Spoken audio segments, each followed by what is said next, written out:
Hey, what's up, collectors? Welcome back to Films by Color. I don't know what the heck was going on with my intro there. I was lagging quite a bit. Hopefully the stream is not lagging and you can hear me and I'm coming in loud and clear.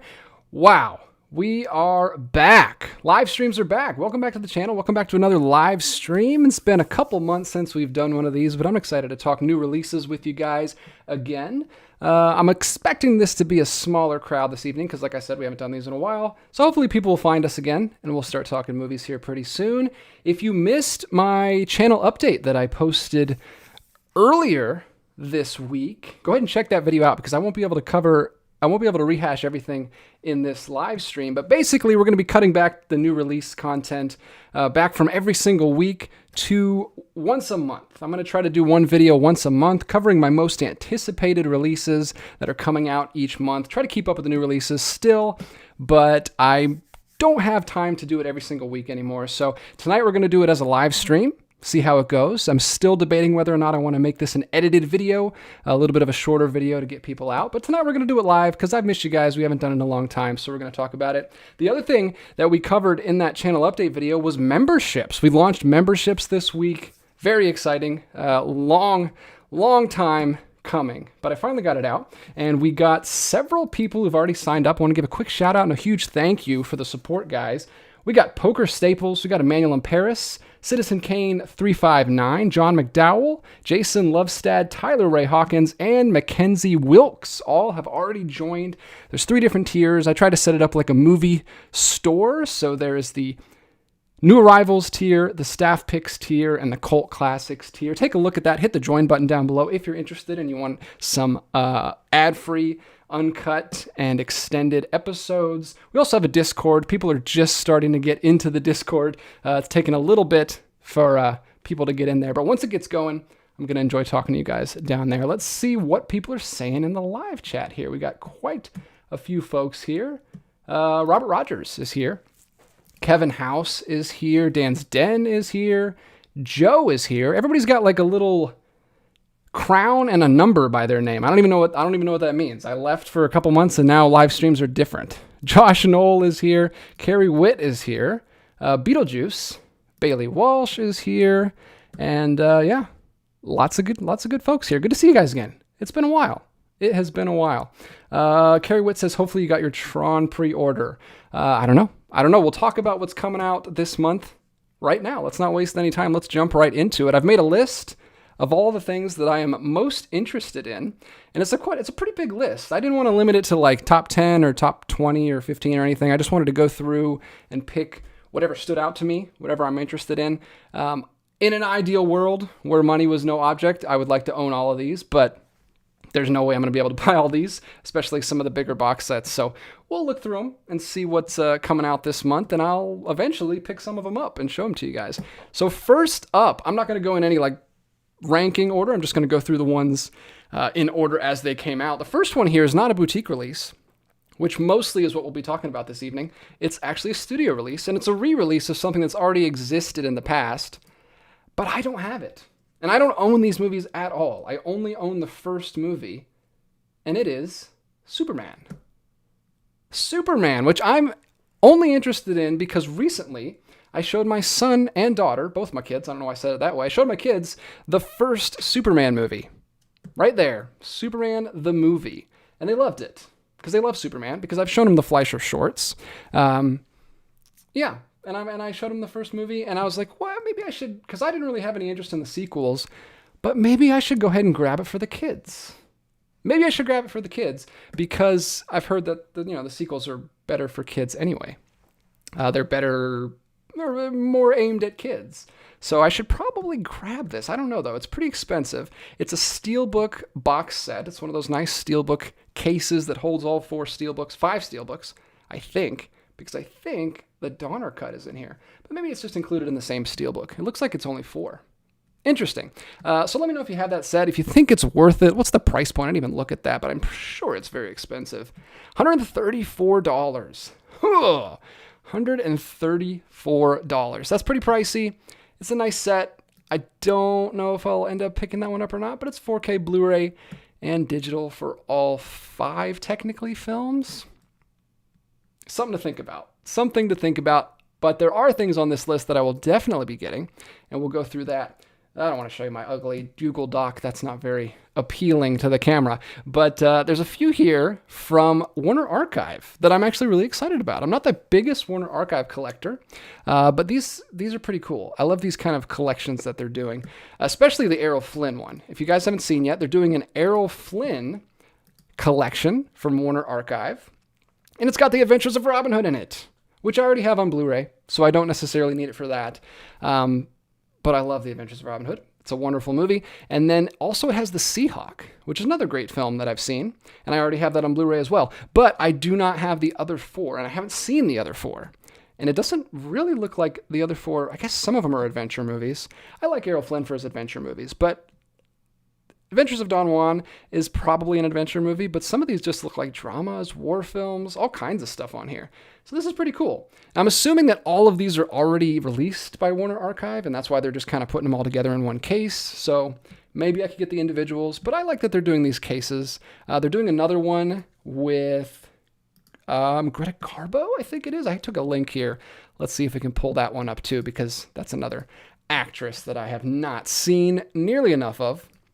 But it includes Anna Christie, Camille Ninochka, and Queen Christina. I've not seen any of these films, so this one isn't super high on my list, but I do own Ninochka in a 1939 box set, which is a beautiful box set. I like it quite a bit, and it's got a bunch of different 1939 films in it. I think that's directed by Ernst Lubitsch, if I'm not completely mistaken. So that's the one I'm most interested in, but I already do own it, so I don't know if I'll pick this one up, but I thought it was cool that they were doing another set, just like the Errol Flynn set.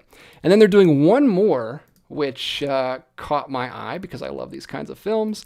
I haven't been watching them as much lately, unfortunately, and I probably won't pick this one up because I already own two of these, but we've got 50 Sci-Fi collection. And I already owned them, and I loved them. Giant ant movie. And then The Beast from 20,000 Fathoms. I have both of those in a box set. I don't have World Without End, and I don't have Attack of the 50-Foot Woman, which is another iconic 50s sci-fi movie like this. So that's pretty cool as well that they're putting all four of those together. It'd probably be better for me just to pick up the other two since I already have these two. But I did want to call some attention to those because those are coming out this month in September. Let's see what people are saying in the chat. Let me know what you guys are excited about this week if you've picked up any of those already, because some of these came out last week, and we didn't do a show last week because we're doing it once a month now. And I'm going to try to do it at the beginning of the month. This month, it didn't work out because I was doing other things, but hopefully we can. Yes, and I just answered this question. Internet user, will you be doing these most anticipated releases streams towards the beginning of the month? Yes, that is the plan. I hope to do it the first Monday of the month. Unless we switch days, but I think Monday is a good day for me. It works. I already have it blocked off. So yeah, we're going to do it at the beginning of the month, talk about everything there, and then wait till the next month to talk about more movies. Robert Rogers says, after Superman 2, the rest are meh, in my opinion. Yeah, but I wonder if the kids will appreciate them more than we would as adults. Joe says the Donner cut is with Superman 2. Yeah, in the same Steelbook. Brian Warling says 3 and 4 are not worth the disc material. 1 is easily the best. 2 is okay, but a mess. Yeah, I don't know if I'm going to shell out $134. Maybe I'll just subscribe to Max for 1 month and let the kids watch them that way, because I don't know if I really want to commit that much. That's a lot. Some people talking about Attack of the 50-Foot Woman. They like those ones. Edgar says that Sci-Fi set is interesting to me.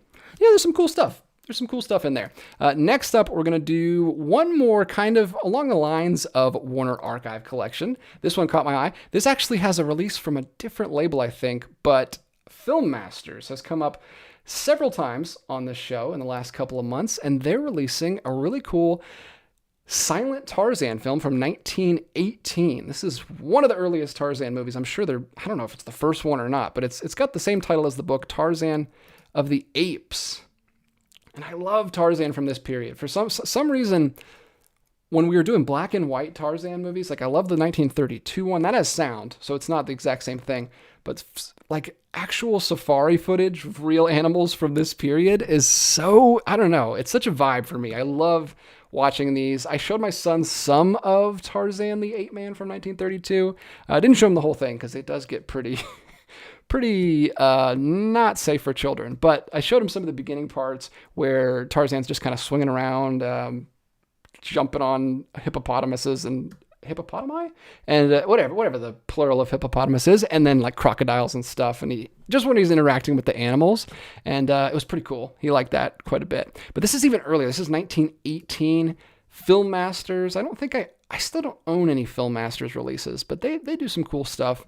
A lot of little tiny things that other labels aren't paying attention to, which is nice. I'm sure this doesn't look amazing or anything, but it is nice to have it in Blu-ray format, and that's 1949 from Film Masters.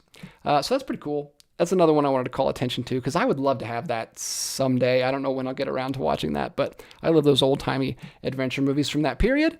And I'll try to put links in the description for all of these after the show, so look down there. And I'll do a pinned comment too, so you can find them easier. What else do we have on this list that I'm excited about? This one, I don't know if I'm going to pick this one up or not, but I have to talk about it. High and Low. High and Low is not wanting to open the link for me. There it is. High and Low is coming out from Criterion, obviously. Now, I just watched the Blu-ray of this last year, I think, for the first time. Me and John watched it for the first time as a little movie night with another friend of ours. And High and Low is fantastic. It's so good. 1963 crime film, Kira Kurosawa, kind of neatly broken into two parts. It's got a father whose son is kidnapped, and he's kind of negotiating with the kidnapper. And that first half is so suspenseful. I loved it quite a bit as a father myself, as I've already mentioned several times this stream for some reason. I liked it a lot. It's really good. I don't know if I need to upgrade it to 4K, though. I really enjoyed the Blu-ray. I thought it looked fine. I don't know if this is going to be an upgrade for me, but I did want to mention it because I highly recommend the movie, and if you don't have it on Blu-ray, you got to pick up the 4K when it comes out. That's kind of my rule. If I don't have it, I'll go for the 4K. If I do have the Blu-ray, it's got to be like one of my all-time favorite movies for me to upgrade to 4K. And maybe that'll get there. I've only seen it once right now. Bailey, I love Greta Garbo. I don't like Anna Christie much, but the other films are top-notch. Camille has the same main source material as Moulin Rouge. Interesting. Dan Zedin says, I love how pre-code Tarzan the Ape Man is. Probably about as violent a movie from that era could be. Yeah, it gets pretty, especially, well, yeah, like pretty much halfway through, but that ending specifically is crazy. Absolutely crazy. If you haven't seen Tarzan the Ape Man, Warner Archive has a great Blu-ray of that. But yeah, this one apparently is the first Tarzan movie, according to Robert Rogers. Says, I believe that is the first Tarzan, and I plan on getting it. I might get it too. It's $20, which is right on the cusp of like almost too expensive for like a bare bones release, but I know it's a small company, so I would like to support them as well. So I kind of want to grab that one. But if you watch that channel update video, you know I'm really slimming down my pickups this year. I'm trying not to buy too much for the rest of the year. I'm trying to save up and kind of upgrade the equipment I use here on the channel. I want to get a better camera. I want to get a better lens. I want to get a better microphone and stuff like that. So I'm not buying as much lately, but I'm still going to cover stuff here on the channel. Internet user says, definitely planning on getting the 4K of High and Low during a sale. That's true. November sale's coming up right around the corner. That's probably where I would wait to as well. Adam Not Cheese says, love Deaf Crocodile. And he mentioned a release that we're going to talk about here in just a second because it's me and I got to talk about Deaf Crocodile. What else is happening in the chat here? Oh, yeah, that's true. We just got a remake from Spike Lee that I don't think people are liking very much. I haven't seen it, of course, because I never see movies in theaters. But I've heard from people that it's not the best, which is unfortunate.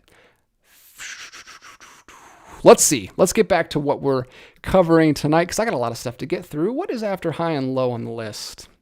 Oh, this one. This one I'm super excited about.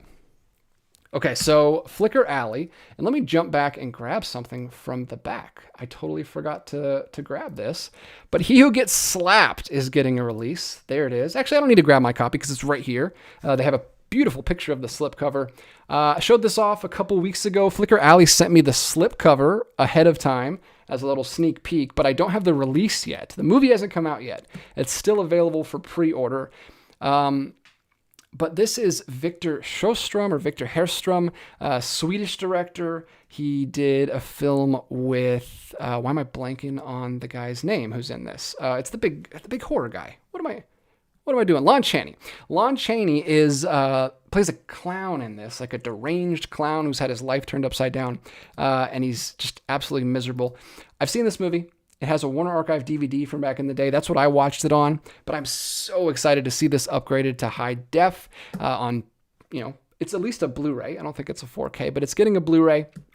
And I'm so excited. I can't wait to watch this. I might actually rewatch it this month as soon as I get my hands on a copy, because I'm thinking about maybe going through some silent films this month, do a little silent September type deal for this month. I saw one of my friends did Silent September last year, and I think I might participate this year because I've got several silent films that I've got recently that I need to get through, including some of these from Flickr Alley, which they're putting out. Very, very excited for He Who Gets Slapped. This is from 1924. You can get that for $32 on either Amazon or Flickr Alley's website, and they package up things pretty well. They've shipped things to me in the past, and their slipcovers are amazing. We're talking like Vinegar Syndrome quality slipcovers here. One of the nicest looking releases I've seen, and I can't wait to pick up that one. So that had to be on the list for sure. He Who Gets Slapped is great. That's a director whose films have been pretty neglected on physical media. There's not that many. We've got one in the Criterion Collection. Now we've got that one. There's a few other ones here and there that I would love to see get boutique releases sometime soon, because that's great stuff. I love his stuff. Very depressing. Not exciting, not very fun, upbeat watches, but if you like them, they're great, and I love to own more of those. We've got another Film Masters release, and this is one that I'm not interested in, but I did throw it on the list because it seems interesting to me. I don't need to be, fully up on all of these releases, but just something that caught my eye a little bit. This is called The Strange Woman. Another Film Masters release, and interesting that it has a slipcover. It looks like Film Masters as well is getting into the boutique releases a little bit and starting to add slipcovers to their releases. This is called the Limited Edition Archive Collection from Film Masters.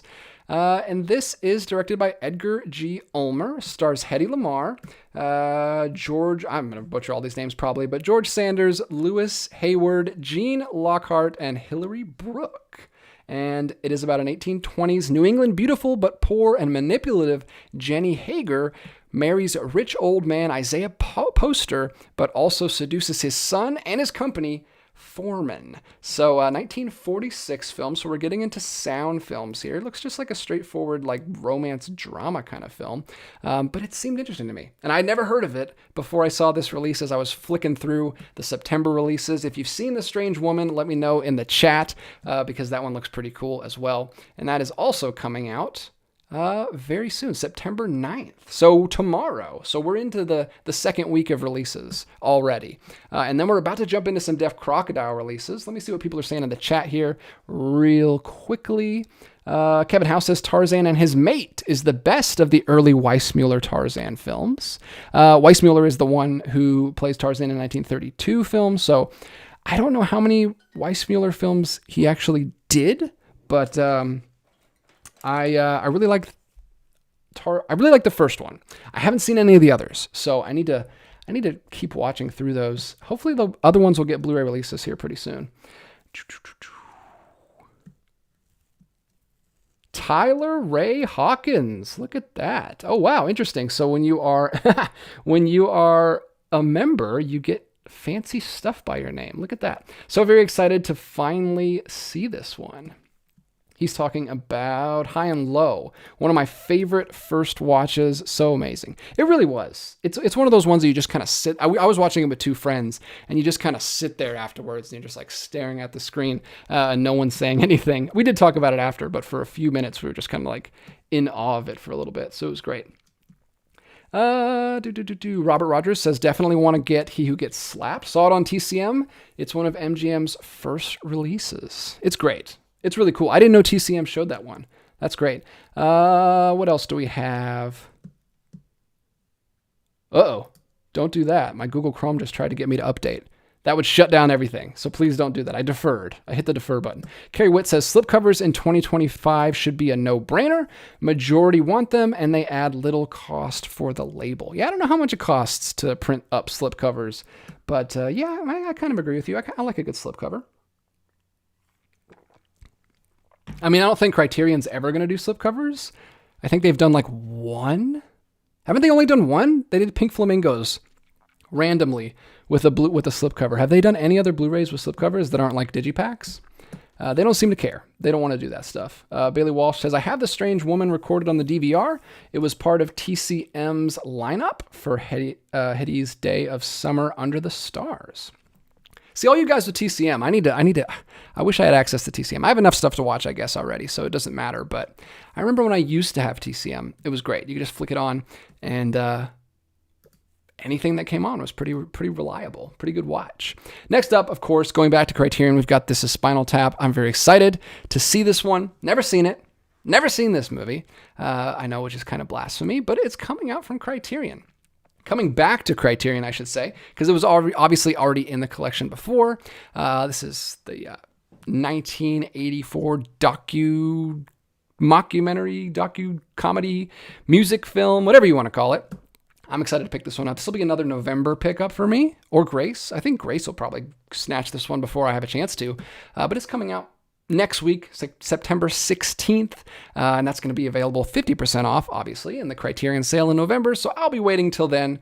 I don't need to pick it up right away, but that's one that me and Grace have been talking about picking up and watching together, so I'm excited about that. And then we're going to go to Deaf Crocodile. Look at this. This is really cool. They're re-releasing the Aleksandr Ptushko Fantastika box set. Look at this. So you got all 4 films, Aleksandr Ptushko, Russian fantasy fairy tale director. They released the box set before, which I'll go ahead and grab off the shelf. I can show you guys, but I highly recommend this. This is not, I got the Kickstarter box set that they did originally. This is slightly different artwork. Doesn't look as good in my opinion, but it's really cool that they're making this available for more people because that was so exclusive. And the cases are the Scanavo cases like Criterion does. So these are an update on those as well. So they're a little bit different than mine. But the films themselves are great. I've only seen 3 of the 4. I'm going to go ahead and grab it off the shelf real quick. And we're back. Here it is. I've shown this on the channel before, but it's been a long time. So I want to give this some love again. Look at this. Look at this. This is beautiful. Let me get this comment off. Sorry, Bailey. Look at that. Love this collection. This artwork is amazing. It's the same artwork on the new box. It's just kind of like... Actually, no, it looks like they trimmed the artwork from the front of the cases for the new box. This one had all original artwork, and it looks amazing. But I know they can't use that artwork because it was a different distribution label, and they have to like get new artwork and everything. But the films in here are the same. You're not going to get these lovely... speaking of slipcovers we just talked about, you're not going to get these, but you will get the films, which are very fun. I guess some people will call them campy. I don't consider them campy because they play everything straight. They are like straight up fantasy fairy tale movies with sometimes like, I don't even want to say goofy effects. I think the effects are kind of good, but it is an older style. These are from the 60s, and they just go for it. They just go for this like epic scale, and sometimes that includes stop motion, sometimes that includes like puppets and different kinds of visual effects that we don't really use anymore, antiquated stuff. So I could see a newer audience going back to these and seeing them a little bit campy, but I thought they were great. I love that they just played it straight, and they weren't acting like they were better than the material or anything. All the actors are just giving it their all and acting like they're in like a really epic story, even though it is a little bit more, I guess, kid friendly. I guess I would say those are kind of kid friendly. The darkest one I think would probably be the first one, The Sword and the Dragon, which is the American title. Ilya Muromets is the original title, the Russian title. But yeah, I liked watching through those. I still haven't had a chance to see the 4th one, but there's your chance to get 4 films. It looks like it's on Amazon right now for $91. So under $100 for 4 Blu-rays is not a bad price for that box set. I would recommend it if you like that kind of thing, if you're a fantasy fantasy fairy tale kind of connoisseur of movies, especially if you haven't seen like any Russian fairy tale movies, or I think we'll talk about some more here in a minute, but that is coming from Deaf Crocodile. It's a nice re-release for them. They are re-releasing most of their original slate that's out of print now, so I do appreciate that. And then we're going to talk about some, speaking of re-releases, I'll go ahead and jump to the list and show you guys a bunch of other re-releases that are coming out this month. So the fourth one in there is called Ruslan and Ludmila. That's the one I haven't seen yet. That is getting a standalone release with the Skinavo case like we just talked about. If I can get the link to open up. It doesn't look like it wants to open for me. That's weird. Oh, there it is. There we go. My computer is just on the fritz tonight. There it is. So there's the release. It's in a Skinavo case. It's got the same artwork on the front. And it looks really nice. And I haven't seen that one yet, but they are releasing all four of them separately. So if any of them like individually, maybe if you want to try one first and you don't really care about the box set, you can get the individual titles. So that was the first one. Then you got Sampo here as well, but the same artwork in a Skinavo case. Some people prefer Skinavo cases to slipcovers, like some Criterion collectors, so you can also get those. Here's the one I was just mentioning, Ilya Muromets. This might be my favorite of them. I also really like Sampo. I would recommend this one for most people to start with. This one is less fairy tale-y and more like a war epic. It does have a lot of fairy tale elements in it, but it's got like some big grand battle scenes with tons of extras and huge armies and stuff. I think this one would appeal to most people. I think Sampo might be my personal favorite. But all of those are getting standalone releases for $30 each. So about the price of, well, a little bit less than a Criterion, but more than a Criterion in the sale. So right there in the sweet spot. Those are 50s and 60s films. If those sound interesting, those are getting re-releases this month. Let me know if you guys have seen those. I don't know who else is into that kind of stuff. But in other releases that Deaf Crocodile is putting out, they're also doing standard editions of the Pied Piper collection, which I just reviewed on the channel recently in the big deluxe edition. They're also doing a standalone of that. And they're also doing a standalone of The Devil's Bride, which is one of my favorite movies I've watched this year so far. Here it is. There's The Devil's Bride in the Skinavo case without the big booklet in the box, in the hard box and everything. You can just get the case by itself for a little bit cheaper. Again, that's $30. And then the Pied Piper as well is getting just the standalone release without the booklet and the hard box. So you have that as well. So pretty cool. I like the, what do you call it? I guess I like the way that they're rolling out these releases. They're doing the same thing as Radiance. So Radiance films will do the limited editions first, and then they'll come back later with the standard editions after the limited editions sell out. So it's pretty cool. I like that they're doing both, giving collectors both options, because some people, like myself, like the limited editions, like the booklets, and some people don't care. They just want the movie. So I like that they're giving two different options with those. I think that's all the Deaf Crocodile stuff we're going to cover. Actually, no, I think they're releasing two other ones later in the month. So we'll have a little bit more to cover. I should say also, we're not just covering US releases, we're also going to get into UK a little bit, and then Australia has some really nice releases that we're going to talk about this evening. So stay tuned, because we got a lot of stuff to talk about. And my voice is not used to doing these streams. I'm already starting to lose it. I have to work. It's like a muscle. I got to work it back up again. Let me take a little break here and read through the chat and see what people are saying.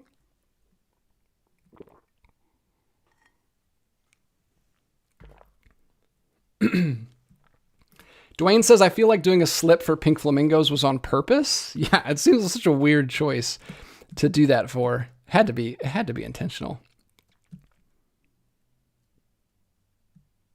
Tyler says, haven't seen This Is Spinal Tap either. I really want to see the upcoming sequel, so we'll definitely have to catch this one somehow. We'll get it in the November sale, man. It'll be $25 for the 4K. And it looks like it's a digipack. It looks like it's a little nicer of a release. Kevin says, waiting for Guffman is my favorite Christopher Guest mockumentary. Yeah, that's kind of the reason that Grace is so hyped for the This Is Spinal Tap. I know it's not a Christopher Guest mockumentary, but we watched Best in Show, just back there on the shelf, because someone sent it to Grace from her Amazon wish list. And she loved it. We both loved it. It was wonderful. And we want to watch all of Christopher Guest's movies now. I know some of them aren't as beloved as the others, but a lot of them are. I was wondering what that was. That was the box set in the corner. But yes, Waiting for Guffman is like, I believe, his first big one, and we want to watch that one as well. I don't know if it has a Blu-ray or not, but we got to find a copy of that one soon. Carrie Witt, Spinal Tap is a must-own, especially that Criterion edition. Owned the DVD for years. So many special features. Well, I hope they port all those over to the 4K. I assume they will. Dan Stan says the Ptushko set sounds like something I'd be quite into. Yeah, look it up. Look into it a little bit more. It's called the Fantastika box because he kind of created his own like genre of film. It was called Fantastika, and no one did it like him. It was very unique, and I loved going through that. I really need to watch the fourth one. I need to get back to that. I can't believe I haven't done that yet. And there's also inside these. I'm assuming these will be carried over to the new box set as well. But inside the releases here, you do get a booklet, and there's a really cool feature in here. These are not like essays like they sometimes do, most always do. This is, look at this. This is really cool. It's like scanned in here. This is an original article written about his style. So it's called Ruskaya Fantastika Part 1. So they take this giant article and they split it over like 3 or 4 other releases. The Fairy Tale Landscapes of Aleksandr Ptushko, written by this guy right here. And he does a full, like, extensive, like, this is just Part 1, and it doesn't have page numbers, but it's very thick, just Part 1 of the article, an extensive expose on his style and like how he changed Russian cinema moving forward. So I thought that was fascinating when I read through that, and I don't know what's in the fourth one because I don't think it went all the way to the fourth one. So I got to watch the fourth one and read through the booklet on there. The cover art of these titles is outstanding, says Ragnar. Yeah, I mean, everybody knows I love Deaf Crocodile. I've talked about him a ton on the channel. I don't need to say anything else about it, but I'll cover the new releases when they come out. Shad Cognac, a name I don't recognize. Welcome to the channel if you're new. I have the standard edition of Pied Piper, but had to get the new set. It's my favorite title of Deaf Crocodile's done, so looking forward to the expanded edition. Yes, so you haven't got it yet? I can grab it off the shelf. Well, I've already done a full video on it. I did a full video on both of those releases, the Pied Piper and the Devil's Bride, so check that out if you haven't. But it sounds like you're already sold, so you don't really need to watch it. What else do we have here? Michael Smith, tardy to the party. Stoked that we got another live stream. Yeah, we're going to try to keep them coming, keep them consistent, even if we can't do it every single week. Thanks, guys, for popping in. We got pretty good numbers here. That's pretty cool. Thanks for sticking around, guys. I know it's been a while. I've been focusing on shorter edited videos and getting a lot of those up. So it's been fun, but I did miss talking to you guys about new releases. I haven't really kept up. I haven't really known what's been coming out lately. So I need to get back into it. Jeffrey Patron popping over a tad late, editing a video about going to a David Lynch event at a drive-in. Well, that's awesome. Tell us what you saw, Jeffrey. What did they show? That's pretty cool.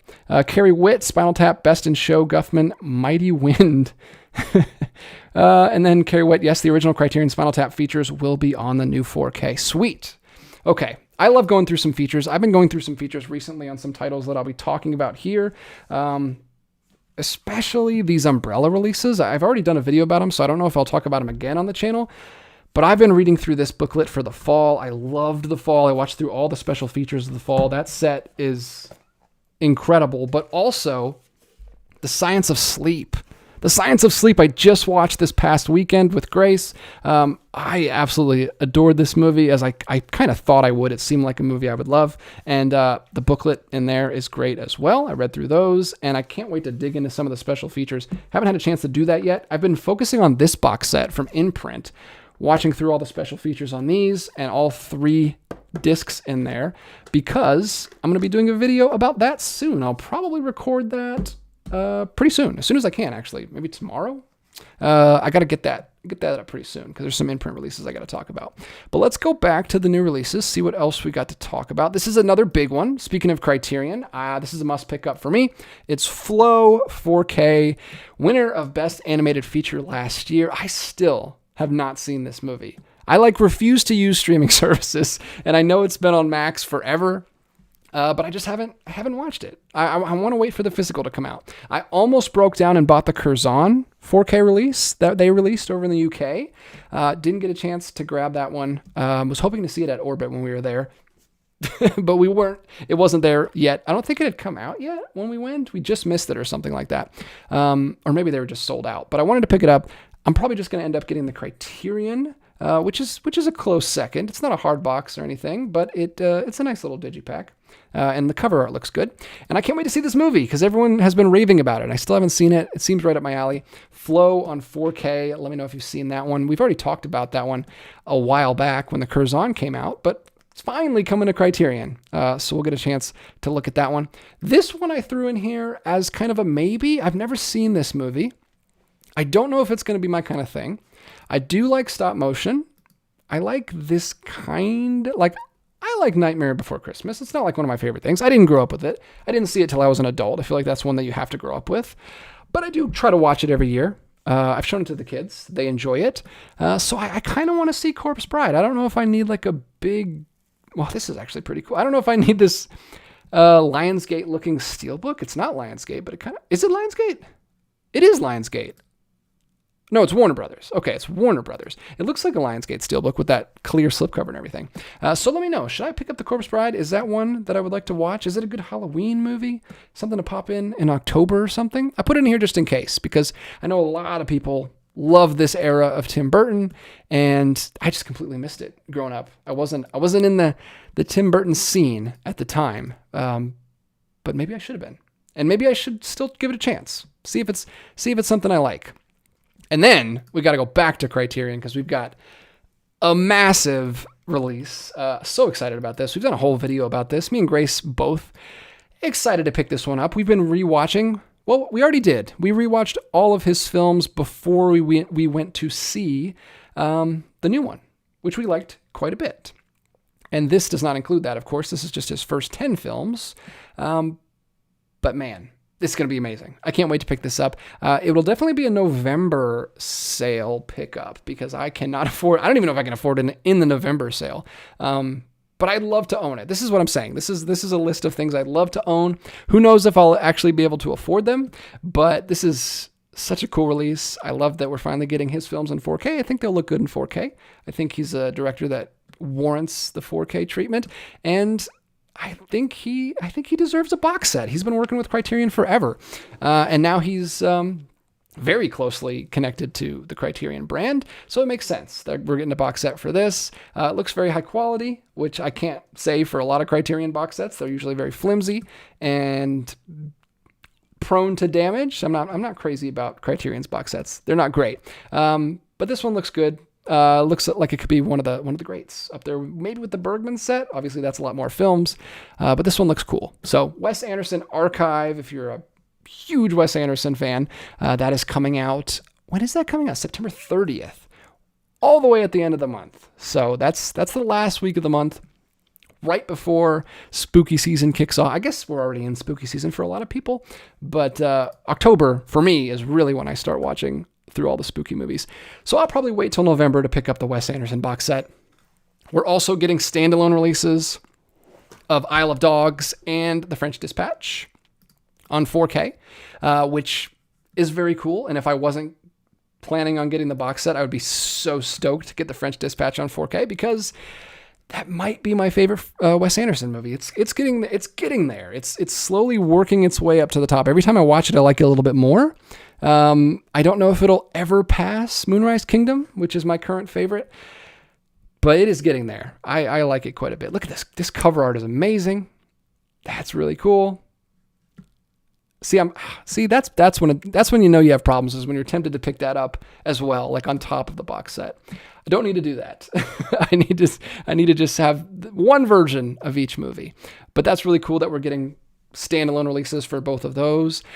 A little weird that we're not getting standalone. Like maybe someday we'll get standalone 4Ks for the rest of the movies, since they've already done the work and printed the discs. It wouldn't be that hard to just re-release those. I'm sure they have a plan for that as well. But here we go. We're jumping back to Deaf Crocodile, and this is one of my most excited. I had to put it in the thumbnail because look at this. Look at this. Treasures of Soviet Animation Volume 2. So recently, they released a...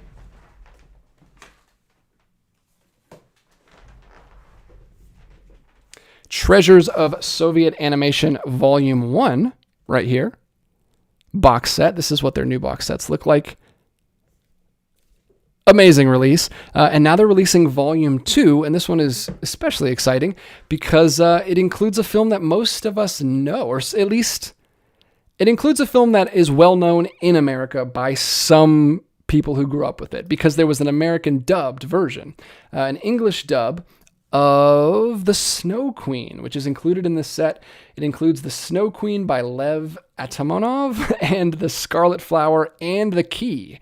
So 3 different films on this set. The Snow Queen is, of course, like based on the fairy tale. And I hope I tried to watch, I think it was TCM. I think TCM was showing the English dubbed version at some point, like a couple years back. And I was like, wow, I've always heard about this and I've never seen it, but it's really cool to get the original version. I hope this is not dubbed. I hope this is the original like language version with good subtitles, because I'm really looking forward to finally checking this out. This is spine number 43 from Deaf Crocodile already. Super cool that they're doing these animation collections. They've been doing quite a few of these lately. And there's what the inside artwork looks like in the Scanavo case. Treasures of Soviet Animation Volume 2. Such a cool release. I love that they're doing this. Soviet animation is very unique and very different, and something that I am not familiar with at all. I've been trying to catch up on other countries. I've seen some Czech animation. I've seen some Hungarian animation. I've not seen very much Soviet animation at all. So I'm excited to dive into these sets. Really cool that they're putting that one out. They're also releasing a second release on the 30th. These are both coming out the last week of the month. And this one is called Sirius. Sirius, which is completely different. Deaf Crocodile doesn't really have a niche. This is not animated, and it's not, I think it's in English, maybe. I don't know what language this is in. Does it say? Oh no, this is a Hungarian film. This is a very different kind of film. This is just straight up drama film. Professor Sergius insists that he has invented a machine that can travel in time. To prove this, he promised the hand of his daughter and all his possessions to whoever is willing to take the journey with him in his machine. The romantic and adventurous Hungarian Count Akos accepts the challenge. So there is some sci-fi in there, but it's like a romance drama adventure film, which looks amazing. I was actually looking at this a couple weeks back. It looked like something I was interested in, and now it's coming out in September. So 2 very different releases from different countries, different time periods. This is 1942. It's a black and white film, early-ish sound picture from Hungary, which is so cool. This is why I love Deaf Crocodile, putting out lots of interesting stuff that I've never heard of, and I can't wait to watch. So that's also coming out on the 30th. The rest of this, at least the rest of the US releases, are coming out on the 30th. It's a big week. The last week of the month is always the biggest one, so I did see a lot of stuff from there. I'm going to stop right there because we're going to jump into the UK releases and the Australia releases. So let me talk to you guys in the chat real quick and catch my breath and drink some water, and then we'll jump right into the other stuff. Oh, wow. Okay, you guys have left me behind. Let me try to catch back up here. I'll try to scroll back. Dan's Den says, I enjoyed Corpse Bride, but it's obviously inferior to Nightmare. So big Nightmare fan, Dan is. Holy crap. Michael Smith says, today my Dune Sandbox edition came from imprint. Very impressive. Wow, that's amazing. Again, if money were no object, I'd love to own that. I don't think imprint is going to send me one of those. They've been sending me some releases. Like I said, I've got a video coming soon where I'll be covering these releases from last month, but I don't think they'll send me the big, like, giant deluxe editions like that, because I think they know those will sell out. Like, these other smaller releases, they kind of need us to promote a little bit so that people are aware of them, so they can sell all of those. But those big limited editions, like, they know that those are going to sell out. So I don't think they'll need my help. But if they send me one, I'd be happy to talk about it and show you guys exactly what's inside. Internet user, hopefully some of these 4Ks get standalone releases. Oh yeah, you're talking about Wes Anderson. Yeah, that's what I was saying. I hope so too. It seems like that would be a weird thing to. It seems like they're going to do that. Why would they do all the work restoring them and printing the discs and then not just re-release them? They could just use the same artwork. That's what Criterion usually does. So that would be a no-brainer to do that.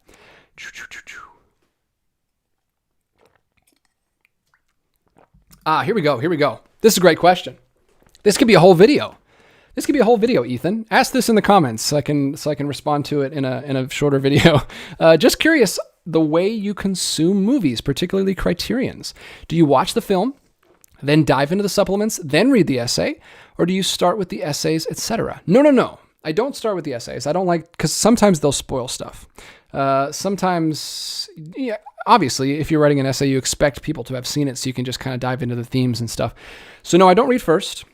I always watch the movie first, get my own thoughts in my head, and then I like to compare my thoughts and hear other people's perspectives and dive into all of the reading material and all the special features. So, but I will say I'm not a big fan of just like sitting downstairs in my movie room watching special features. I don't usually do that. I'll usually pop it into my player here at my desk, like while I'm working at my desk, and I'll just listen to the special features as I go.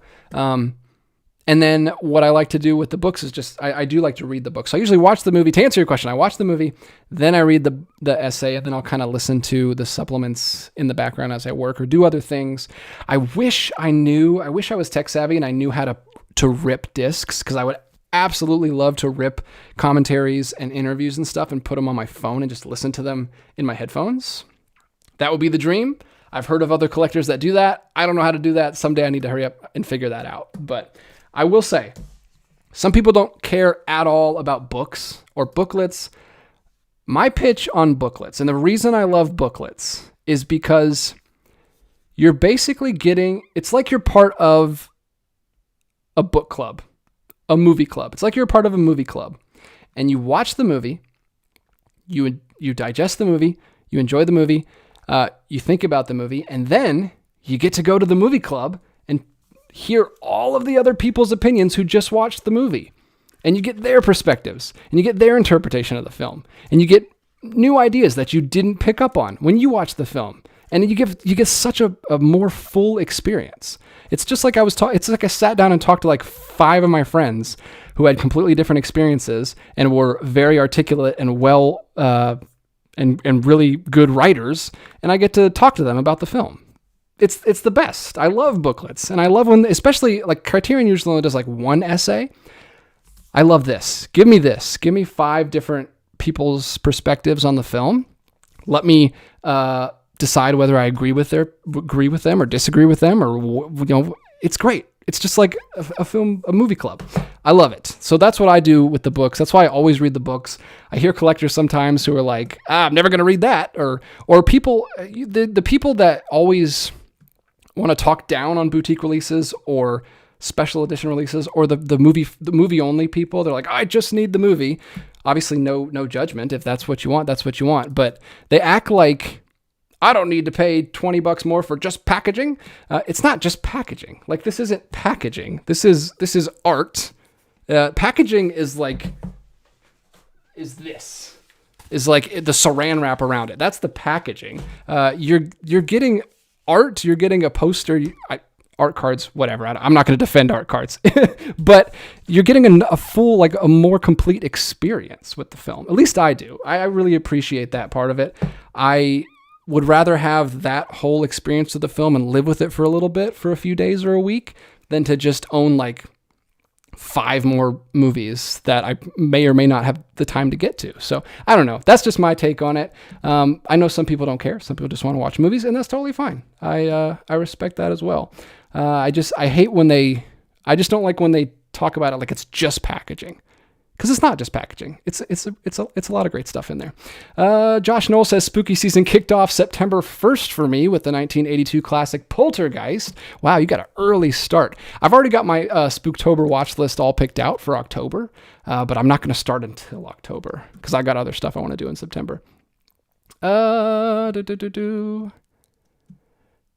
Have a nice day. It's weird to get an archive set from a living, active filmmaker. The set is already dated before it's even released. Well, it's not his entire filmography. It's just his first 10 films. Is it his first 10 films or his first 10 years? I can't remember which one it is, but it's a specific time period. So they're obviously going to do volume 2 and volume 3. So they're leaving it open. It's not like they're saying it's his complete filmography. Mark, I was going to get the box set, but the more I think about it and the money I think, I'm just going to get the Grand Budapest and call it good. Okay, so you're a Grand Budapest guy. Totally valid. A lot of people's favorite is Grand Budapest, and it's one of my favorite. And that could also end up being my favorite. I think my top 3 right now are French Dispatch, Grand Budapest, and Moonrise Kingdom. Those are my 3 favorites. So yeah, do what you need to, man. The box set's not for everybody. Patrick Craig says, can't wait for this month's Deaf Crocodile package. Love the Soviet animation, and Signals looks beautiful. Signals is a crazy movie. I think you meant Sirius, because Signals came out a couple months back, but that's another great one that they released, unless you haven't picked that one up yet. Kevin House, I've had fond memories of watching The Snow Queen as a kid in the late 60s. I already have it on DVD, but the print is very poor. Tommy Kirk and Sandra Dee provided the English voices. Yeah, see, that's really cool that you grew up with that one. Let me know if you plan on picking up the original dub, because there's a couple of those releases. I think there's a Russian animated penguin movie that got an English release over here that Grace grew up with. And I remember when we first started dating, she was like, did you grow up with this movie? And I was like, I have no idea what this is. We thought it was just like some goofy, straight to home video, like campy kids movie, but it turned out to be like a really beloved Russian like classic that just got a kind of crappy dub. So the dub kind of ruined it, but hopefully that gets a re-release with like HD quality and a really nice restoration of the original Russian. Sorry, I'm shaking the desk a lot today. I'm not used to doing these live streams. So sorry if I'm giving you vertigo over there. Let me scroll down here and get caught up.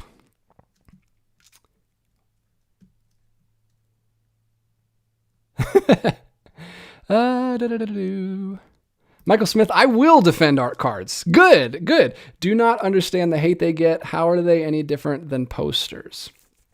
Yeah, I mean, same. I guess you could hang art cards if you put them in like a frame and kind of put those up on the wall. I've thought about doing a frame wall over here with some of the stuff from my boutique sets. For me personally, all I need, like someone asked me this in the comments recently, they're like, what is your definitive box set? For me personally, the definitive box set is a hard box with a nice thick booklet and a ton of special features. Like that's all I need. The other stuff is great. Obviously, I love when they do little things like this. Like in The Science of Sleep, they have a calendar because this movie is about a dreamer, an artist who works at just kind of this crummy office job making calendars. And all he's doing is like sticking things together. He's not actually being creative at all. But he has this idea for this calendar where each one is like a natural disaster that he paints. And they actually made a version of his calendar like that gets made in the film. That's cool. Like that's actually cool. If you make like a prop from the movie, I like that more so than art cards or a poster. I'm not a big poster guy either, but the bare minimum for me, for my ideal release is like a nice hard box with the booklet and the slipcover and the movie with the special features in there, which a lot of the boutique labels are doing these days. So I like that. I like that quite a bit, but yeah, if you like art cards, go for it, man. I don't have any issues with art cards. Ethan, I appreciate the well thought out answer. I'll be sure to leave it in the comments too. LOL. Thanks for all the content you put out. You're such a positive guy and love to see the passion for films. Yeah, man. That's the whole reason I do this. I just do it because I like talking about this stuff. If I ever get to the point where I don't like it, I probably will stop. I'm not going to keep doing it if I don't enjoy it. All right, we got to get back. You guys are distracting me. You guys are too interesting. I got to get back to the new releases because we got quite a few UK and Australian titles to get through, and I don't want this to run too much longer. We'll cut it off of the usual time, like an hour and a half. But look at this. We've got the World Noir Volume 4 coming from Radiance. How are we on Volume 4 already? What happened? I bought Volume 1, actually traded for Volume 1 with another collector, and now we're on Volume 4 already. I feel like we just started these things. I'm so behind. They're probably already out of print. I'm probably not going to get them. But here we go. World Noir Volume 4 is coming out. Let's see what countries are in this one. We've got, Chnauf, Back to the Wall, and Paris Pickup. So I'm assuming that one's French. I don't know what country the other ones are from. Volume 1 had a Japanese, a French, and an Italian noir film. I think this is such a cool idea. So many labels are doing noir films, but most of them are covering Hollywood stuff. Like you have Imprint doing their own noir box sets. Obviously, Kino Lorber's up to like 20-something noir sets. But this is really cool that they're really focusing on international stuff because I've not seen enough. I've seen some French noirs. I've seen Rafifi. I've seen Elevator to the Gallows. I've seen those, but I have not seen any Italian noirs or Japanese noirs. So this series is really cool. Radiance's prices are not too crazy. This one is like it's not in USD, so I don't know the exact conversion, but it's probably around like $55. Maybe $60. I'm not sure. For 3 movies, $20 each is not too bad. These are 50s and 60s, obviously, because they're noir films, and the sets just look awesome. I should have pulled my Volume 1 off the shelf over there. Let's see. We've got a French one. Are these all French films? Oh, interesting. Paris Pickup takes place on Christmas Eve. A Christmas noir. I might have to skip 2 and 3 and go straight to 4. I might have to just get 4 and then try to get 2 and 3 later. That's really cool. So that's coming out just in time for Noirvember. Perfect. You get this in September. You can watch it the very next month. So excited. I don't even know if I'm going to pick that up, but I wish I could because I love those World Noir box sets. We've also got from the UK something that I was interested in. I've been picking up Studio Canal releases recently. That's a label that I've just started. I haven't, I don't have too many of them. I have The Third Man, which I've covered on the channel. I have The Wicker Man, which I've also covered. And recently, I got to give a shout. I think I talked about it in a video. Maybe I haven't. If I haven't talked about it yet, I'm definitely going to talk about it in the next upcoming collection update video. But somebody sent me Kind Hearts and Coronets, which has another Studio Canal release right there, right next to the Lavender Hill Mob back there. So I've been collecting the Lavender Hill Mob. I've been collecting the Studio Canal collector's editions that they've been doing. They're called Vintage Classics. And here's another one that we have right here. This is a 4K of The Man in the White Suit, which is a movie I'm not familiar with. I don't know if it's from the same studio. Maybe it is. It's starring Alec Guinness, so that's a good sign that it might be. So I'm going to grab them.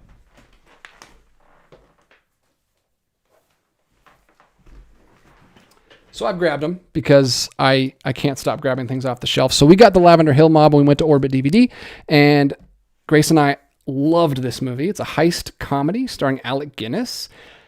It's so good. And it's from the studio Ealing Studios. Ealing Studios put out a lot of films in England from this time period. This is a beautiful release. Like I said, the perfect release. Hardbox, digipack in there, and then a nice booklet in there. This one not as nice. This is not a hard box. This is just like a cardboard, flimsier cardboard. But a viewer sent me this in the P.O. box. Link in the description if you have anything you need to get rid of. Kind Hearts and Coronets. He sent this to me because he had an extra copy, and I'm so thankful he did because this is another Ealing Studios, another one starring Alec Guinness. Not just one Alec Guinness. You have 8 Alec Guinnesses. He plays 8 characters in this movie. This is a crime movie, I guess this is about a serial killer, but it's the main character, like the good guy. It's really interesting, black comedy, and this one here, Man in the White Suit, is also starring Alec Guinness. I don't see the Ealing Studios logo, so I don't know if it's another one, but I'm interested as well. The Studio Canal releases have been really nice. I still got to get my hands on the Lady Killers. I missed my chance to get the Lady Killers, which there's a Lady Killers release that's beautiful from Studio Canal. Hopefully I can find that secondhand at some point. It goes for like over $100, and I don't want to pay that much. I'd be willing to pay like $60 around list price, but $100, $100 is a little steep. So I don't know if I'll be able to get that one. But this one's coming out this month. The Man in the White Suit. Let me know if you know anything about this one. It looks like a spy type thing. Maybe another comedy. I don't know. I'm not too familiar with it, but I'm going to look into it because I like the films that they put out in their vintage classic lines. It sounds pretty good. Next up, we've got... I threw this in here as well, just for the same reason as the other one. Corpse Bride is getting a UK release from Warner Brothers. What's the deal, Warner Brothers? What's the deal? Why is Warner Brothers releasing these beautiful, like, awesome releases in UK, but not in America? The only one we got here in the States, I think, was The Wizard of Oz, which I love, and I'm very happy that I got. It's back there. It was a birthday present this year. But there's a bunch of other ones. There's this Corpse Bride one. There's The Green Mile. There's Amadeus. There's all of these different, pretty much all the big Warner Brothers releases are getting these nice big hardbox releases. Look at this. Look at this. This is a definitive release, Warner Brothers. Why is the UK getting it and not the US? So this is, I want to see a price on this. This is Corpse Bride. $45. So about the same price as the World Noir Volume 3. 3 films in that, only 1 film in this. But if you're a huge Tim Burton fan, if you're a huge Corpse Bride fan, and you want the definitive 4K release with the Blu-ray included, I mean, this is really cool. It's basically the same Steelbook that you're going to get for $35, whatever the Steelbook price is. But you also get, like we talked about, art cards, booklets, posters, all that kind of stuff. So if you need that stuff, you can get this version. But it's the same Steelbook, it looks like. It looks like we're getting the same Steelbook in that. Again, I haven't seen Corpse Bride, so I'm not going to shell out $60 for something that I haven't seen yet. But, well, I won't say that because I've definitely done that before. But I don't know if this is as safe of a bet as some other things. But look at that. That's another release from... What the heck just happened? We just went into The Matrix. Next up, we've got... I think those are the only big UK releases that I saw that really caught my attention. There's a couple other Radiance things coming out, but I didn't feel like throwing those in here. But we do have quite a few Australian releases. So let me jump back into the chat, talk to you guys real quick, get your thoughts on these, and then we will talk about some Australia releases because Australia is killing it. Not just Imprint, but we've also got Umbrella. Although I don't know if I put any Umbrella in this month. We'll see. We'll have to talk about it. All right, what are people saying in the chat? Oh, yes. See, this is what we're talking about. Mark says, got the chunky 4K box set of Sunset Boulevard from Paramount UK. Looks wonderful, but the sound is next level. Watch it with the 5.1 soundtrack, the posters, art cards, and the private notes from Norma. That's another one. So I wanted to get the Amadeus one. I saw it on Orbit DVD. They had the, what'd you just say? Sunset Boulevard one. It's $50. It's not the big Warner Brothers, but it looks just like one of those Warner Brothers. It's from Paramount. $50 for, like you said, a nice posters, art cards, inside notes, and the 4K chunky box set. I thought about getting it. I considered it. That's one that actually John, friend of the channel, who you guys know, he's been trying to watch that. He wants me to get it so he can come over and watch it with me because he hasn't seen the 4K yet either. So I don't know. If I wasn't, I feel like if I wasn't trying not to buy things right now, I would definitely buy the Lady Killers. I would definitely have bought Amadeus, and I would definitely buy the Sunset Boulevard. Those are all really high towards the top of my Orbit DVD wish list. But like I said, I'm trying to cut spending these last couple months, so I didn't pick them up. But I'm very jealous because they look wonderful, especially the Amadeus and the Sunset Boulevard. Those look really cool. Sam Smith popping in. What's up, FBC fam? DJ, your 3-star rating of Dark City broke my soul. Yeah, watch Dark City. I finally watched Dark City recently with 2 friends, the same 2 friends that I always have a movie night with on Tuesday. We watched Dark City. It was me, John, and Evan, and yeah, we had a good time. I think it's a beautiful looking movie. I liked what it looked like. It is very 90s looking, but I loved the ride. I loved the roller coaster ride of it. I needed a little bit more from it. I don't know if it was like expectations from everybody, hyping it up too much, but yeah, I liked it. It was good, solid fun watch, but it didn't blow me away. Oh, cool. Dance Den says The Man in the White Suit is a must see. See, there we go. There we go. I like that's one I'm going to look more into. I don't know if I'm again, these like when they get to be like $50, $60, it's hard to pick up very many of them. You really got to be selective with what you can pick up. But yeah, I'm interested. I'm interested. Ethan says Cover Up is a good Christmas noir that Kino put out. Cover Up. Was it in one of the box sets or was it a solo? Interesting. Kevin House says, yes, the man in the white suit is also from the Ealing Studios and is quite good. Interesting that they kind of like changed the case and didn't put that on the front. But yeah, it looked like it. I assumed it's like from the same era and it's also Alec Guinness. So it looked like it. Mark says, did you see that Studio Canal is doing a 4K box set of Agatha Christie all in Art Deco? Wow. No, I did not see. But that sounds awesome. That sounds really cool. Mr. Wayne, sorry I'm late. No worries. No worries. Thanks for popping in. Oh, Alan Cooper, I have the Lady Killers from Ealing with Alec Guinness. Do you have the Studio Canal version? That's awesome. I'm very jealous. I would love to watch it. I know Kino did it as well. And there's obviously a cheaper version I can get from Kino, which I'll probably have to end up getting because I think the Studio Canal is already out of print. And like I said, very expensive.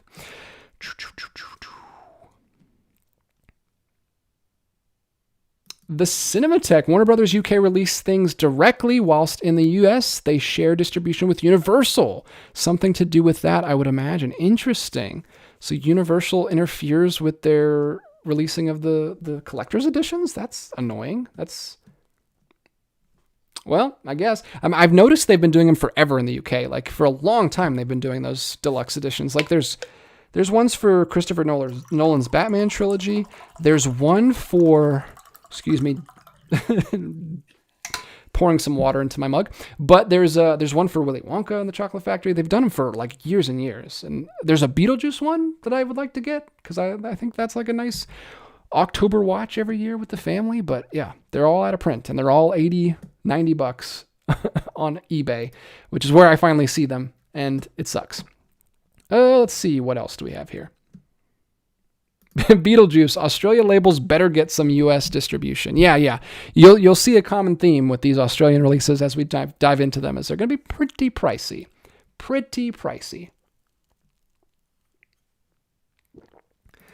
Kind Hearts and Cornets, one of the many times that was a damaged item was sent to me from Orbit. Wow.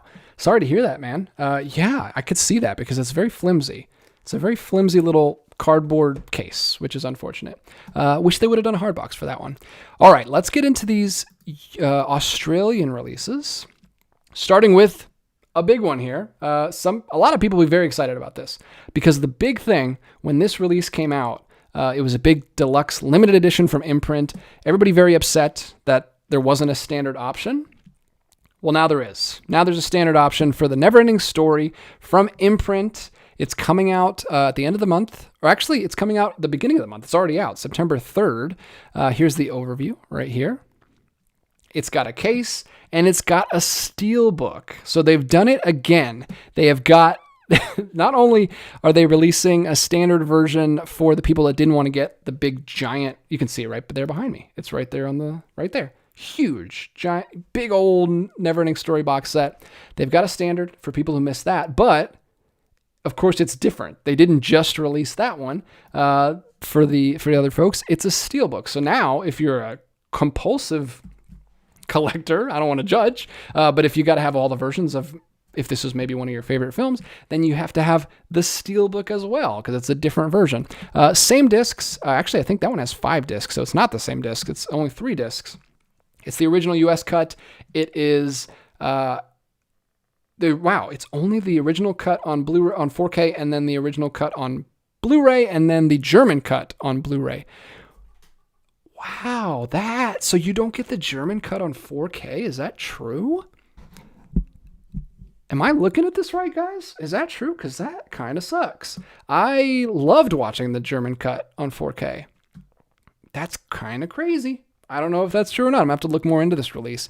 But I did want to make you guys aware of it because you guys are probably already aware of it because it came out last week when I wasn't doing live streams. But yeah, they've got a standard release. It is the Steelbook version with a little slipcover, little sideways slipcase that it slides into.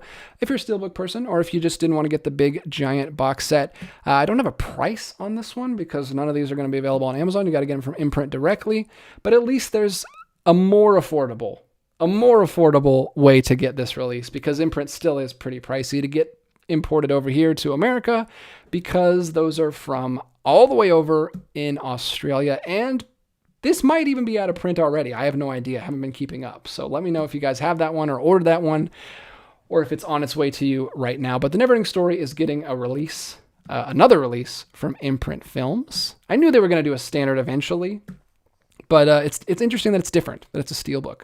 Also from Imprint Films, something that, so I'm not interested in that because I already have it, but I do want to mention it because I know there are people that would like to get that one. But this one I am interested in. It is the Alfred Hitchcock Hour Season 1 box set from Imprint Films. So they did a box set for just Season 1.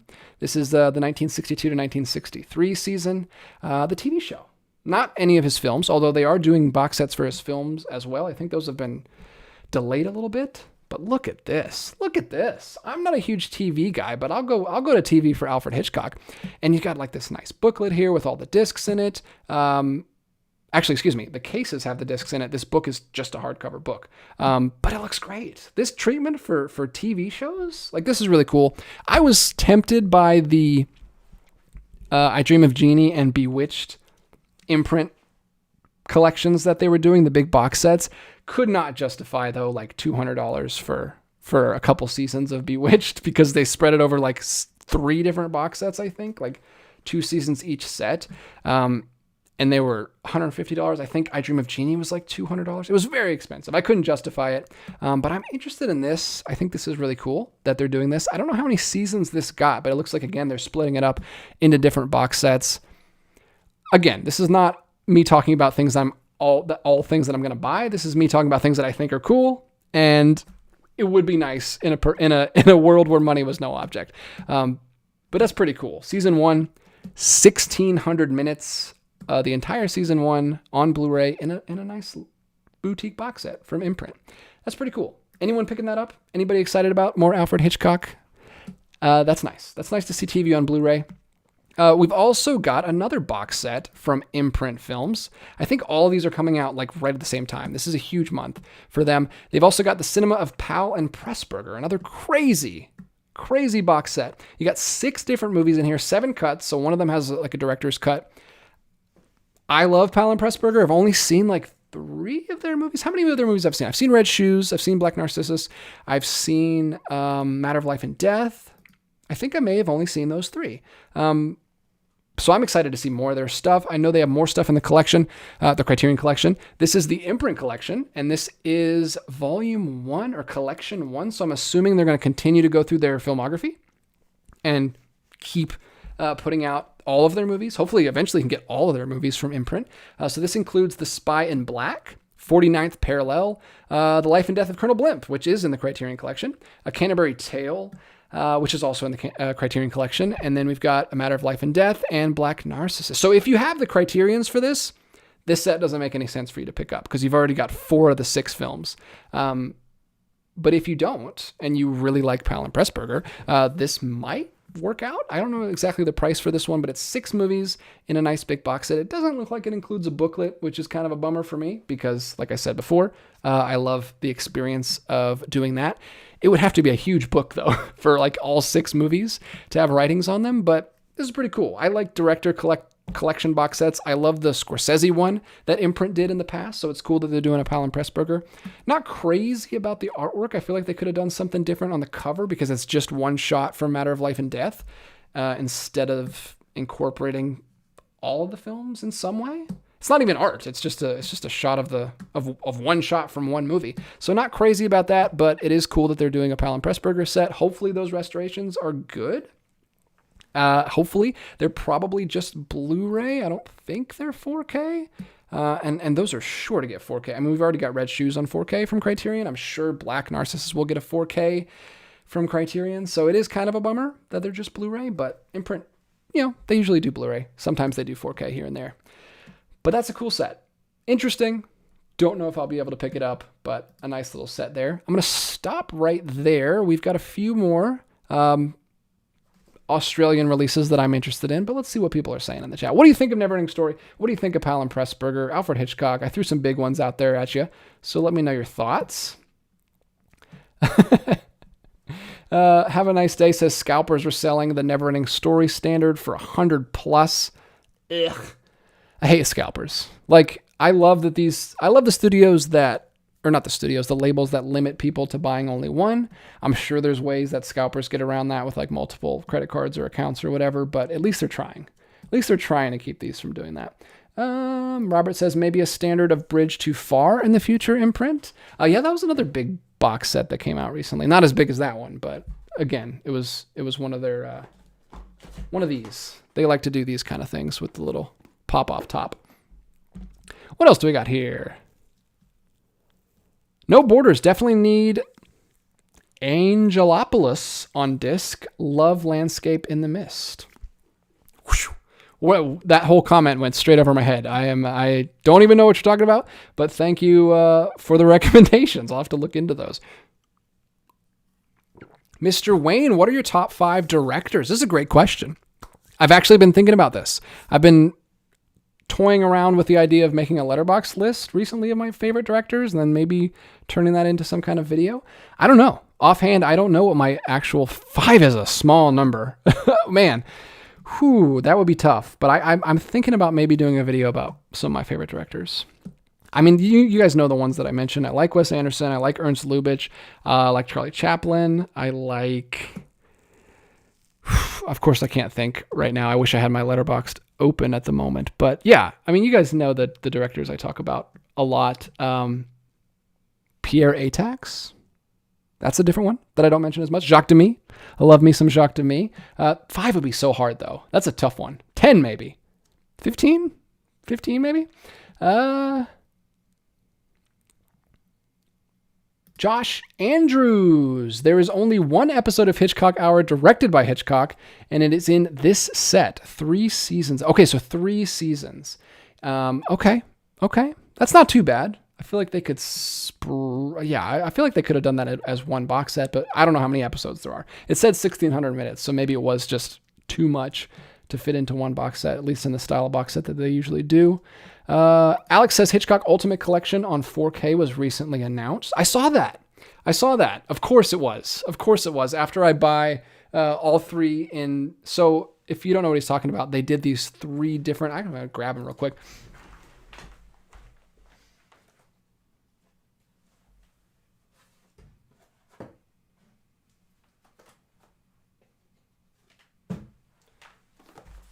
So they released all 3 of these. You guys are probably familiar with these. These are pretty big when they came out. These are digibooks with the discs in sleeves, like a lot of people don't like. But they released all 3 of these 4K sets. You got the big 4 in that one, and then you got 5 more films in here, including The Trouble with Harry, which is it's time to watch Trouble with Harry. It's fall, and that's the most fall movie I've ever seen.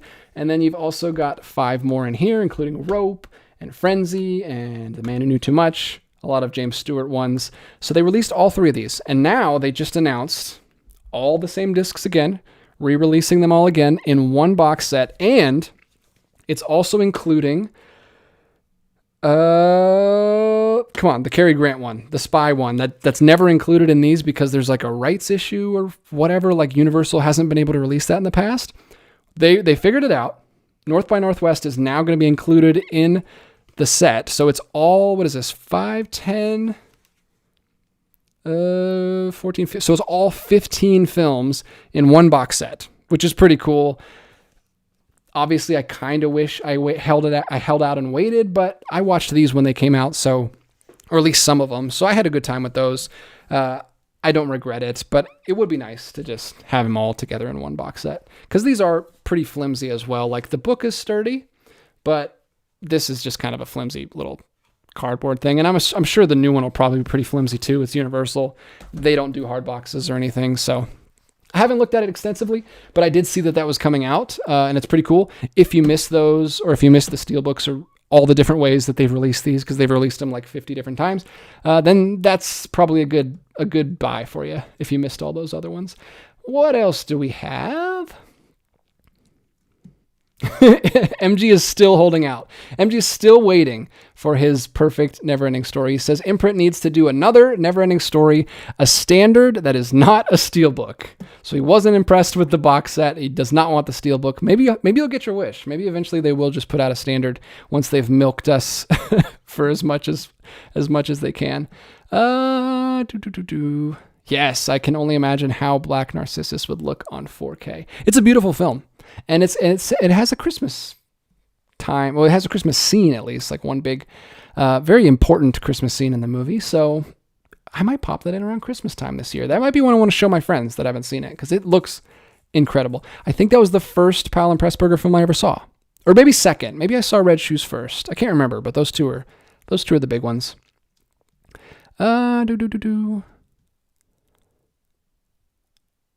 Richard Schilling, the 49th Parallel was released on Criterion DVD. Okay, so that's in the Criterion collection as well. Just maybe not a Blu-ray yet. So there's a lot of crossover. Obviously, a lot of the stuff is getting crossed over between all these boutiques. Anything else? Anything else before I jump into the Australia releases? Well, we've already started them before I get to the rest of the Australia releases. Interesting. I'm getting more updates on the Hitchcock Hour. Apparently there were like different shows. I'll jump into Kevin's comment here. He says, DJ, there were several. Congratulations, you have a number 2 by your name, Kevin. I don't know what that means, but I guess it means you leave a lot of comments. I don't know. DJ, there were several seasons of the Half Hour Alfred Hitchcock Presents, along with the additional seasons of the Alfred Hitchcock Hour. Okay, so maybe there is a lot more for them to release than just 3 seasons, I guess.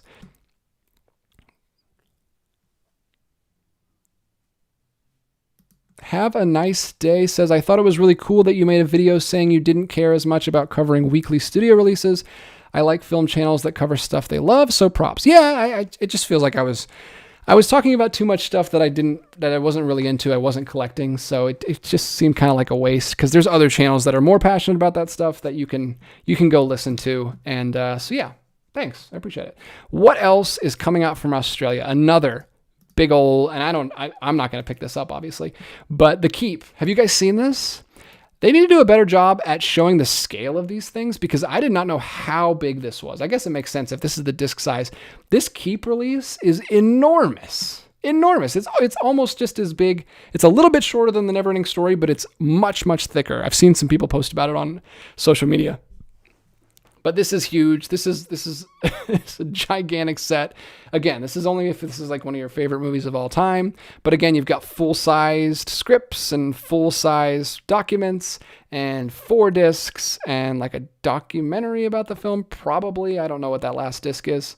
Then you've got all these art cards and full-size magazines and a giant metal thing in the box that comes out, and you can see the monster there behind it. This is crazy. This is insane, but it is coming out this week. So if you love The Keep, I was lucky enough to get the Vinegar Syndrome release, because Timothy, who you saw, he's been in a couple videos. I've seen him a couple times, and he picked up The Keep for me from Vinegar Syndrome, which was very cool, and I've put it on my October list for this year, so I will definitely be watching it next month.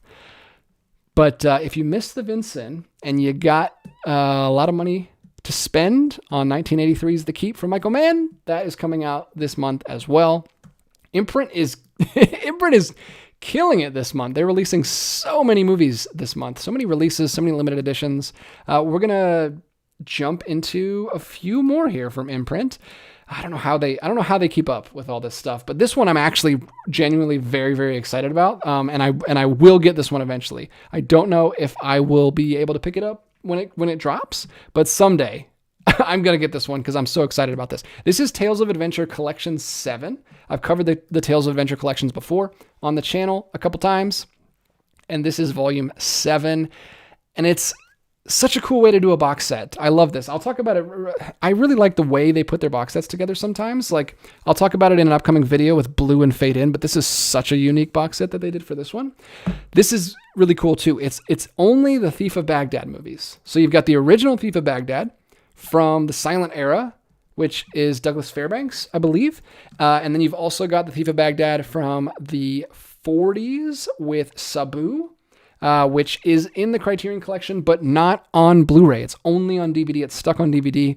So this is the first time I'll be able to get my hands on it on Blu-ray. I love that movie. I love Cebu. I love adventure movies from the 30s and 40s. I think that's 42. Am I getting that wrong? I can't remember exactly the year, but it's great.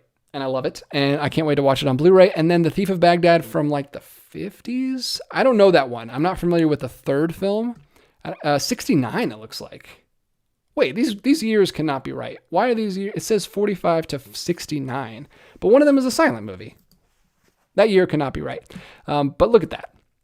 This is such a cool way to do a box set with just like all the different adaptations of one film. I think that's really cool, and it's a film that I love, and I want to watch more Douglas Fairbanks. I haven't watched enough, and there it is. That's the cover. Looks really cool. See, there you go. That's how you do a box set. You show all the films. You don't just show one shot from one film. There's a flying horse from the end of the 40s version.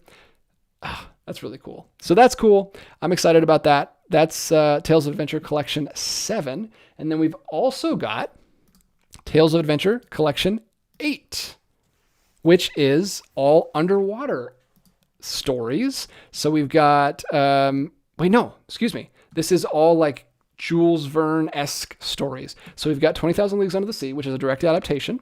Then we've got Master of the World. I wish they would put the years on this image because I don't think it looks like, it just says 6 movies on Blu-ray.com. Go to Imprint's website. You can see it has all the years and everything. But this has got all kinds of this is another one I would like to get. These are really expensive. There's 6 films in one, so I don't think I'll be able to. But these are all Jules Verne adaptations. You've got Valley of the Dragons. You've got War Gods of the Deep. And you've got Jules Verne's Rocket to the Moon. And you've got another one that I can't read because it's very small. The Light at the Other Edge of the World. Light at the Edge of the World. Look at this. This looks really cool. I wish I could show you the cover art a little bit bigger. Can I show you the front? There it is. These are just so fun. I love these collections. I wish they were a little bit. I think this one is, what is it? Yeah, 6 films, so it's probably going to be over $100. Kind of pricey. I'm sure some of these films are not the best Jules Verne adaptations, but it's really cool that they're putting these together in box sets. And then just to cover the whole set, they're releasing Volume 9 as well. Tales of Adventure Collection 9, limited to 1,500 copies from Imprint, 4 movies. And this one includes The Land That Time Forgot, At the Earth's Core, The People That Time Forgot, and Warlords of Atlantis. So these are all like, I don't know how you would categorize this, like forgotten lands, like Atlantis and Dinosaur, like all these lands that have, ancient lands that have rediscovered, and you get an adventure film out of it, which is also a really cool way to do a collection. Some of these adventure collections have not been really my cup of tea. Like some of them are just like war movies, and some of them were just different kinds of things. One of them is all serials, and they're not like super highly rated serials, so I wasn't super keen on picking up Volume 4. But this one looks fun. All 3 of these look fun. I wish they weren't releasing all 3 of them at the same time because that's way too much money. I can't afford all these. But I will definitely be getting the Thief of Baghdad one, and I think the second one I would like to get is the Jules Verne one. This is maybe third. This gets third place, but it still looks kind of fun. Still looks pretty cool. 4 movies in that one, but it's a nice looking set. So I wanted to shout out those. Imprint's doing really cool stuff. I can't afford all of it, but I like that they're keeping it going with that Tales of Adventure collection. I was not sure how long that was going to go, but that's pretty cool. Anyway, that should wrap it up for tonight. There's a couple other things coming out, but we're right at an hour and a half, and I talked about a lot of stuff, and I enjoyed talking to you guys. So let's finish up in the chat. We'll see what people are saying. Let me know what you think of those box sets. Those are pretty cool. I'm interested in those. Where are we at here? Let me try to jump back in where I was. Boom. I'm going to jump in right here. Josh Andrews. Imprint already released all of the Hitchcock seasons on DVD, but this is the first time on Blu. They also released a hardbox edition of the 80s Hitchcock Presents revival. Interesting. Yeah, I don't exactly know all of the relationship between Via Vision. I don't even know if I'm saying it right. Sometimes people correct me and say it's Via Vision, so that might be true. I don't even know. But Via Vision and Imprint, they're the same company, but they're like, I think Imprint is just a line from Via Vision, like a specific boutique line. like they've never actually explained it to me. They send me stuff to review for them, but I don't actually know all the ins and outs of their company. But I like Imprint. Sometimes Viavision releases stuff that I like that I kind of wish was a part of Imprint. Like one of the ones they're releasing, they're going through the Sinbad films recently. Like I showed off. Actually, I didn't get Sinbad. I got Jason and the Argonauts. So they're doing a lot of Harryhausen stuff, and they did Sinbad in the Seventh Voyage of Sinbad, excuse me. And now they're releasing Sinbad and the Eye of the Tiger, which I have open right here. So it's not part of the imprint, but it is like a lenticular cover from Viavision. It's still a pretty nice release. But I don't know. I haven't been picking up the rest of those. I wish I could. I wish I could. I already have those movies from Indicator though, so it's kind of hard to justify paying that much for a movie I already have. Oh no, don't tell me this. The Cinematheque says, have you heard of the new Australian boutique label called the New Wave Video? They have announced 3 titles so far, including a rare animation title. They are specializing in Japanese cinema. No, dude, I didn't know about this. Why are you telling me this? I don't need another boutique label to keep up with, especially one that does rare animation. That's amazing. New Wave Video. I'll look it up right after the stream. Thanks so much for sharing that with me. I didn't know about that. I did see that Umbrella announced that they're doing the Angel's Egg release soon on 4K, which is a Japanese animated movie that I've wanted to check out for a long time. Highly recommended to me.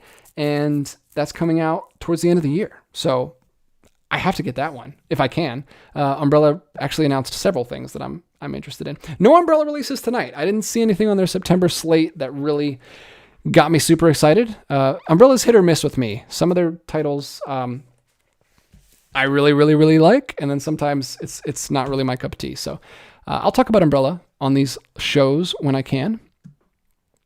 Carrie Witt says the Keep is almost here. It's Dune size, but it's larger than life in the silly department. So you're getting that one too? I know you said you got your Dune. Wow. That's crazy, man. I mean, I would love to have it, but I haven't even seen the film. I won't say I love to have it. After I watch the movie, maybe I'll like to have it, but I haven't seen the movie yet. So I'm definitely not shelling out all that money for a big giant movie just because they're releasing a big collector's edition of it. Patrick Craig says, yes, this adventure collection looks great. I'm very tempted. That's what they do, man. Every once in a while, those collections, the adventure collections especially, like, I've given up hope of ever owning all of them because they're already up to 7 and I'm way behind. I only own 2 and 5 and 6. So I'm less than halfway there. So I don't think I'll keep up with all of them, but they're such cool releases. And the ones I'm interested in, I'll probably pick up. Michael Smith Fairbanks was a megastar. Good equals looking and athletic, married to Mary Pickford, best friends with Charlie Chaplin. Yeah, I got to watch more of his stuff. That'd be a good excuse to. That's like another excuse because I love the 40s film. One of my favorite classic fantasy adventure movies, and then I really want to watch the Fairbanks version. So that's 2 out of 3 ain't bad. Even if the 60s version is awful, at least I got those 2 versions, which are both pretty good.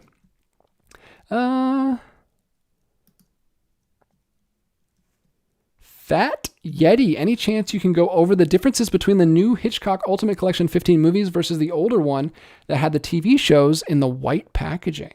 I can't because I don't have that one. I don't even know what's in that one. The older one with the TV show. So you're talking about a Blu-ray release? I think the new one is the 4K. So that's the big difference. And also they're including the 15th film, the North by Northwest, that they couldn't previously release. Thank you, Robert Rogers. Thumbs up for DJ. Thank you so much. I'm supposed to tell you guys to do that at the beginning of the stream. I always forget to do that. If you're here, hit the thumbs up button. Leave a comment after the stream. That helps a lot as well. Also, check out the join button down below and look at the tiers and see if you want to join and become a member. See if any of that stuff sounds interesting to you. We need more people in the Discord so we can start having some conversations in there. So check that out. The join button should be right under your screen if you're on desktop. I should say it's not on iOS. You have to do it from a desktop. Or if you don't have an iOS phone, you can do it on there. Apparently iOS was taking so much of a percentage of people's, like an extra 30% on top of YouTube's 30%. So they just stopped putting the button there. So it's only on desktop. It's on the video page and it's on the channel page as well. You can look at the tiers there. Hidden Nemo, Tales of Adventure Collection 8 is $179. Australian, so roughly $119 USD. Okay. So 6 films for $120. It's not even that bad of a price, honestly. 20, 40, 60, 80, 100, 120, $20 a film. It's just a lot when you see that much at once. And you got to buy, and especially if they're going to release 7, 8, and 9 all at once, like at least space them out a little bit. But it is kind of a good price for 6 movies. $20 a movie is not too bad. It's just tough when you got to buy those box sets all at once. MG, I love The Thief of Baghdad 1940 version with Conrad Veidt from The Man Who Laughs and Cabinet of Dr. Caligari. Interesting. I did not remember.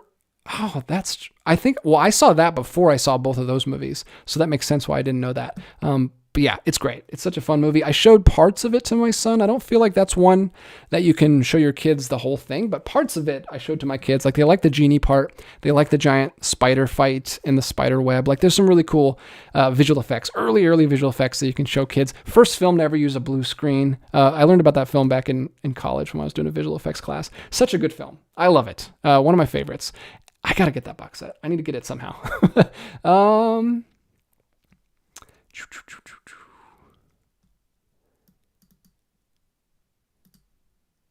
Carrie Witt says, you won't want it after you watch The Keep, LOL. Yeah, I don't know.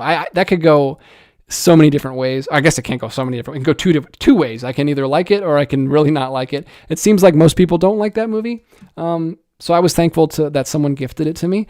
But I do want to check it out because I know there's some people in the chat who will fight for it, who will stand up and say it's wonderful. So I'm going to give it a chance and see if I like it or not. I'm not going to pick up that gigantic box set. But there are some stuff from Imprint that I think is worth the money. Dan's Den says the 40s version of The Thief of Baghdad was directed by Michael Powell, so technically you've seen 3.5 Powell and Pressburger films. Yeah, I've seen a couple more Powell films too. He did a lot of sci-fi stuff, or at least a few that I've seen. Anyway, it's right at 1:30. Wow, we're actually pretty far past 1:30. So I'm going to wrap this up. Thank you guys so much for coming back to the live streams. We're going to keep this going. At least we'll keep this show going. I'm not sure. I might mess with the format a little bit as we move forward, but I do want to talk about new releases again. I miss talking about new releases with you, and it was a lot of fun covering all these releases. September was a crazy month. I don't think I'll find this much stuff to talk about every single month, but I was okay with this one being a little bit longer because it's been a while since we've done it. So I had to talk about a lot of really cool stuff that's coming out this month. Let me know in the comments down below which ones you'll be picking up, which ones you're most excited about. I'll talk to you in the comments down below as always. And we'll wrap this one up. I don't see anything else here. There's a couple coming in. Holy smokes. Deaf Crocodile is in the chat. Is this actual Deaf Crocodile? Conrad Veidt is also terrific in our upcoming release, The Student of Prague. There we go. Deaf Crocodile killing it. We talked about Deaf Crocodile earlier in the stream. Very excited about all the standard editions you're releasing this month and the 2 limiteds that look amazing. The Soviet release and Sirius. Carrie Witt, I like to keep for the film history aspect. Alex says, thank you. Love your channel. Thank you. No Borders. Thank you for having a program tonight. Good to see everyone. Carrie Witt, very excited about the Tron 4K. Yeah. Good luck. Good luck to all of my collectors who want to pick up Tron 4K, because I know that one's going to sell out fast. So if you want it, it might already be sold out by the time I'm talking about this. Who even knows? But thanks for all the love in the comments, guys. You guys are great. I love talking in the live chat tonight. Really enjoyed bringing this show back. And Dev Crocodile says, I would have joined in earlier had I known you were on. Yeah, sorry. We're coming back. We usually come on around Monday night. I haven't done it for a couple months, and I'm trying to bring the live streams back. So thanks so much for popping on, Dev Crocodile. I love talking about your releases. I think they're really great. And I'll always gush about your stuff because it's one of my favorite boutique labels. But anyway, we are just wrapping up, and look at me. My whole screen is going crazy. There we go. We're finished. I forgot how to wrap these shows up. It's been so long since we've done one. But that's all I got for you. Like I said, hit the like button, hit the subscribe button, check out the join button, and we will be back again with more physical media content very soon. But until then, keep collecting.